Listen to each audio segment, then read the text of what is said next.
Mala polícia údajne jedného policajta zraneného, ale to sa stalo ešte, ak sa nemýlim, pred úradom vlády, kedy jedného policajta zasiahla svetlica a spôsobila mu popáleniny. No tie informácie, alebo respektíve tie bilancie, ktoré polícia bude mať, budú zrejme oveľa horšie, keďže ako vidíte, tá situácia je naozaj ostrá a polícia musí zasahovať proti demonštrantom. Ale tak, ako som spomínal, Peter, bohužiaľ nemám k dispozícii teraz odposluch, ak náhodou na nejaké otázky. Bohužiaľ, technické problémy nám to neumožňujú. My samozrejme, ak ešte budeme sledovať samozrejme situáciu a poprípade sa vám prihlásime opäť s ďalšími obrázkami.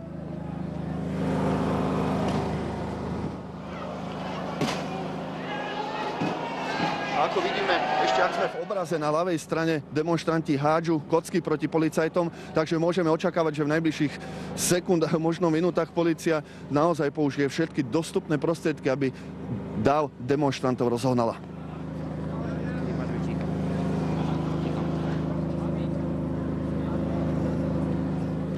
A neviem, či to kamera vidí, tam na zemi leží aj nejaký zranený človek. Je otázne, že čo mu zranenia spôsobili. Takže zrejme bude musieť zasahovať aj záchranná zdravotná služba, ale ktorú v okolí námestia pod Národnou radou nevidím.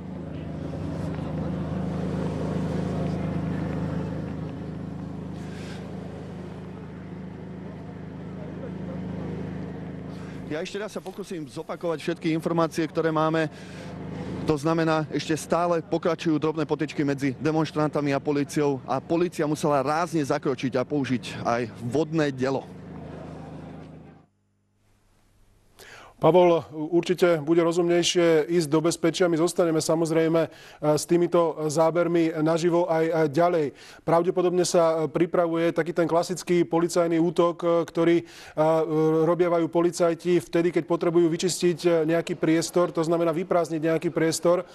Vidíme, že ťažkoodenci sa stavajú do jednej rady. Pravdepodobne budú potom nasledovať delobuchy, ktoré ťažkoodenci hádžu pred seba. Tým spôsobujú v dave väčšinou problémy a chaos. Ten dav sa potom rozprchne a ťažkoodenci môžu vyčistiť ten daný priestor. Očakávame teda každú chvíľu, že by sa niečo také mohlo stať. Naozaj pred Národnou radou tá situácia nie je dobrá, je pomerne vážna. Tí ľudia sú pripravení k násiliu, dá sa to tak povedať, pretože sme videli, že hádzali kamene do policajtov, čo už je naozaj vyššia forma výtržnosti, kde už môže dojsť k vážnym zraneniam, kde už aj trestná sadzba za takéto skutky je samozrejme vysoká a nie len v peniazoch, ale možno už aj v iných reláciách. Zatiaľ vidíme hádžujúcich demonštrantov, ale polícia zostáva na svojom mieste. V každom prípade aj tie informácie, ktoré Pavol hovoril o možnom zranenom, sa nám zatiaľ nepodarilo potvrdiť. Takže toľko aktuálna situácia pred Národnou radou Slovenskej republiky, ktorá vôbec nemala byť terčom dnešného protestu, pretože tá trasa mala ísť iba z námestia SMP pred úrad vlády, respektíve na námestie Slobody a Národná rada vôbec nebola na programe. My sme opäť naživo pred Národnou radou, kde sa nám podarilo naozaj zaujať veľmi výhodné postavenie pre našu kameru. Dúfam však, že naši reportéri sú v bezpečí, keďže vzduchom lietali ťažké predmety.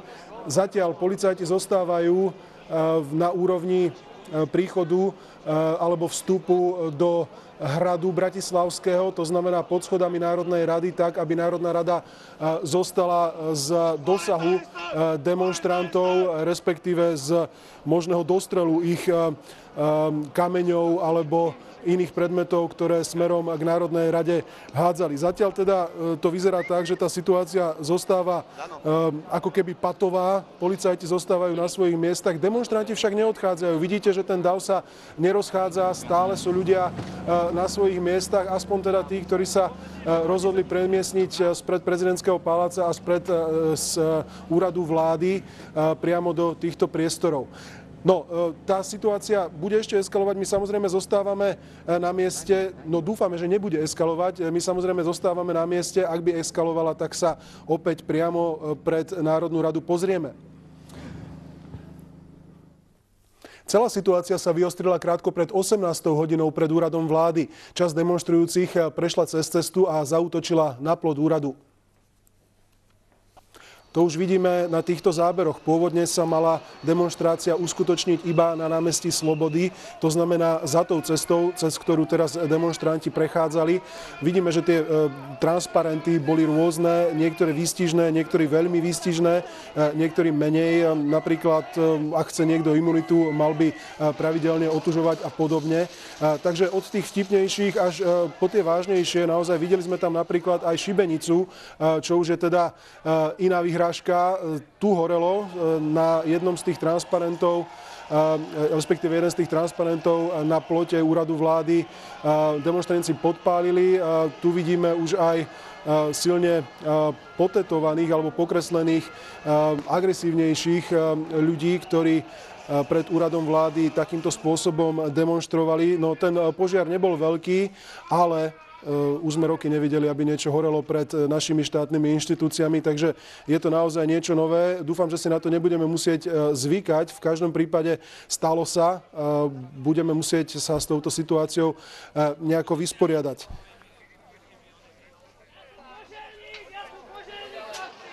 Opäť vraciame pred Národnú radu, kde je Pavol Kyrinovič a jeden z jeho hostí. Nech sa páči.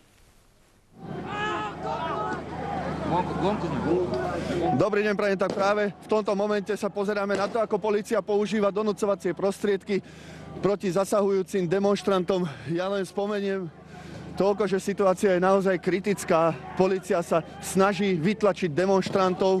Použili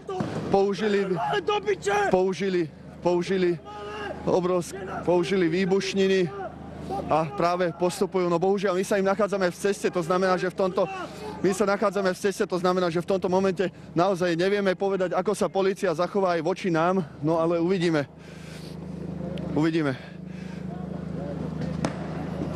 A ešte sú tu drobné výtržnosti, ako vidíte, polícia sa snaží rozohnať demonštrantov čo najviac, aby obmedzila akékoľvek škody, možno na majetku, ktoré hrozia v tomto momente, že by sa stali.